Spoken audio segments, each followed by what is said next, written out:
Michael Girdley says TED is dead, he's wrong. And if you believe him, it could cost you your bookings. I organized the first TEDx Moncton in 2013. I've volunteered at these events since then, and I've seen what this platform can do, seen it from the inside, from an organizer standpoint, from a volunteer standpoint, and I know the value that this can bring for speakers. When a creator says TED is dead and basically irrelevant, well, guess what? I have something to say about that. Now, I have to say, Michael Girdley is a really smart guy. His channel is great. He does amazing business breakdowns, and some of what he says about TED is accurate. But here's the problem. He's looking at TED as a media brand, and that's entirely the wrong lens if you are a speaker looking to decide whether or not you should use this as a strategic platform for yourself. Those are two entirely different questions. And so in this video, I'm going to show you exactly what he got right, where he went wrong, and tell you what you actually need to be thinking about with regards to TEDx to make a smart business decision for your speaking business. So let's get into it. The original magic of TED was trust. If something carried the TED name, you knew it was going to be good. You knew it was going to be worth your time. And that was really the whole value proposition. And that trust was built through curation, the speakers, the ideas, the format. And then in 2009, TED launched TEDx, which is what I helped organize, which was about allowing independent local organizers to run their own TED branded events. Now, in theory, brilliant. It's about democratizing ideas, spread the format globally, give local communities a platform. The problem was, in practice, the quality control basically became nearly impossible. When you scale to 44,000 events in 150 countries, that signal to noise ratio is really going to suffer. And the flagship TED conference, not TEDx, but the main event, has drifted into a direction that conflicts with its stated mission. So $12,500 for a ticket. Imagine that. $25,000 for a donor status. A 2023 attendee wrote publicly about their experience, and the story they told was not about the ideas, it was about the billionaires that they met. And so here's the uncomfortable part. Speakers actually present for free. So they do the work, they take the stage, they carry the content, and attendees are paying five figures to be in that room. And so the tension is real, and Girdley identifies it correctly. When a platform built on ideas worth spreading becomes a premium networking event for the wealthy, it has drifted from its mission. That is worth saying. So Girdley makes some fair observations, but here's what I think about where he goes significantly wrong. And that's why it matters if you're a speaker. Point number one, the brand feels basically irrelevant. This is really his core claim, and I want to be really direct. I think that's his perception.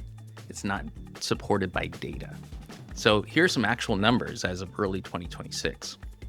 Combined YouTube subscribers across TED, TEDx, and TED-Ed, 93 million. Monthly views across those channels is approximately 100 million. Every single month. Those TEDx channels alone have 44 million subscribers and 8.8 billion, with a B, cumulative views. Now, here's what's interesting about who's watching. The primary age demographic is actually 25 to 34 years old. It's roughly a third of the total audience. That is not a platform aging out. That is the next generation of professionals who are actively using it. Here's the second point where Michael goes wrong. Measuring by virality is the wrong metric for speakers. This is really the central mistake in his entire analysis, and flows directly from the fact that he's thinking about TED as a media property. He views success in views, cultural cachet, media relevance, and those are absolutely the right metrics if you were a media company. But you are not a media company. You are a speaker. And speakers measure success in terms of things like bookings, credibility signals, and in what opens the doors with the buyers who actually hire them. Think about it this way. A TEDx talk with 800 views that gets watched by the right conference organizer who's assembling a program in your niche is infinitely worth more than your business with 100,000 views from people who are not going to hire you. The view count is really beside the point. All right, so we've been going through what Michael Girdley got wrong, and now I want to reflect on what actually matters for you, the speaker. What should you be doing with all of this? The first thing I want you to think about is your buyer's perception matters more than any pundit's opinion or perspective. Here's the most important thing I can tell you. It really doesn't matter what Michael Girdley thinks. It matters what your buyers think. So that's the event organizers, conference planners, corporate clients that actually hire speakers. And right now, event organizers still use TEDx as a signal of stage competence. It tells them that you have been through a competitive process to be selected, that you can actually hold an audience, and you know how to construct and to deliver an idea. That signal has not disappeared. And I have not seen any evidence that it has collapsed. Critically, you need to monitor this. You need to stay close to your buyers, have those conversations. And when you are speaking to organizers, ask them, what do you look for when you're evaluating speakers? How do you choose a speaker?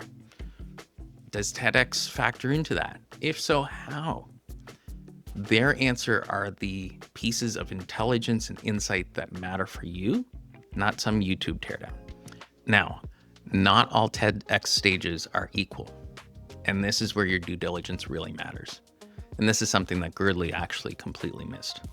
It's probably the most actionable thing in this entire video. When your TEDx talk goes online, your audience does not see the whole event.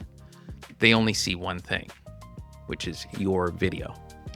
And that video, the production quality, the audio, the lighting, the stage, they become permanent assets which are attached to your name. And a bad TEDx with muddy audio quality, bad fluorescent lighting, it doesn't help you. It can actually actively work against you. So before you say yes to any TEDx opportunity, you need to do your homework. Look it up. Look up the venue. See if they've been there before. Watch past talks. How's the audio? How's the lighting? Are they still using the same vendors? Are they using the same stage? Are they using the same setup? Have they learned from previous years? And these are questions that you can ask the organizers even before you apply. Is this genuinely aligned with your positioning and with your niche? And one other key thing, can you negotiate filming rights? Can you bring your own videographer? In some cases, they might be able to say yes. There may be some limitations where they can't. But knowing their production quality in advance actually tells you whether or not this opportunity is a good asset or if it's going to be a liability even before you commit. A strategic TEDx with a well-produced stage in your exact niche is genuinely valuable. A poorly produced TEDx with a theme that has nothing to do with your work might be worse than nothing. So choose accordingly. Now, the process itself has standalone value. That's something that doesn't show up in view count from videos. And as an example, Terry Kingston, who's been coaching speakers for TEDx stages since 2015, put it really well. She said, the red dot doesn't amplify you, it refines you. Preparing a TEDx talk is one of the most intensive speaker development experiences available. You have just minutes. You have one idea. There's no hiding behind some big slide deck or some meandering Q&A. You really have to know your material up front. You have to construct it with precision, and you have to deliver it under real pressure. You get one shot. That process makes you a better speaker. It sharpens your keynote. It clarifies your positioning, and it forces you to articulate your very best idea in its most distilled form. And so even if that video never goes viral, even if it only gets 400 views and lives quietly on YouTube, that preparation made you sharper. That value is real, and it doesn't show up anywhere in Michael's analysis. TEDx is one leg of the speaker stool, not the whole chair. TEDx, it is really meaningful, and it can be powerful, but it's not the whole structure.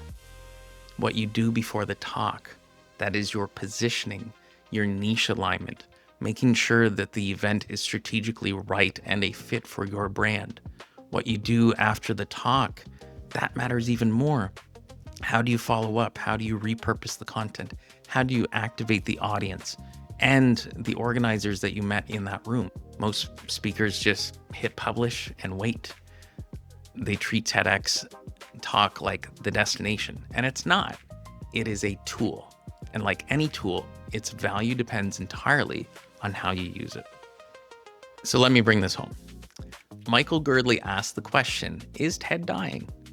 And from his vantage point, as a business media creator, analyzing a platform's cultural influence, that is a legitimate question. And he makes some really fair observations. But as a speaker, that is not your question.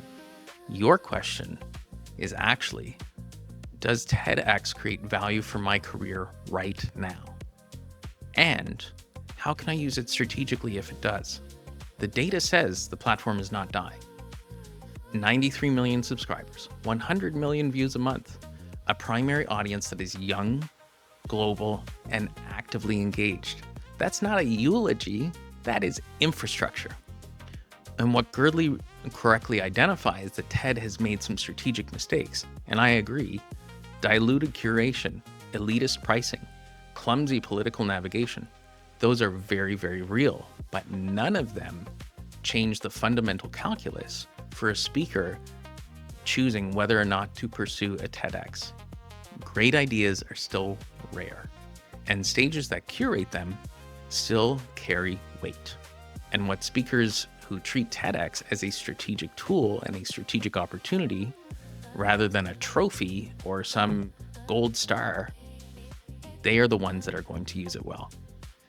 If this is the kind of strategic thinking about your speaking business that resonates with you, I would love to hear your take in the comments. Have you ever done a TEDx? Are you considering one? What do the event organizers in your world have to say about it? That is a conversation worth having. And if you want to think more systematically about how to build and grow a speaking business, not just TEDx, but the whole picture, check out the link in the description. I'll see you in the next one.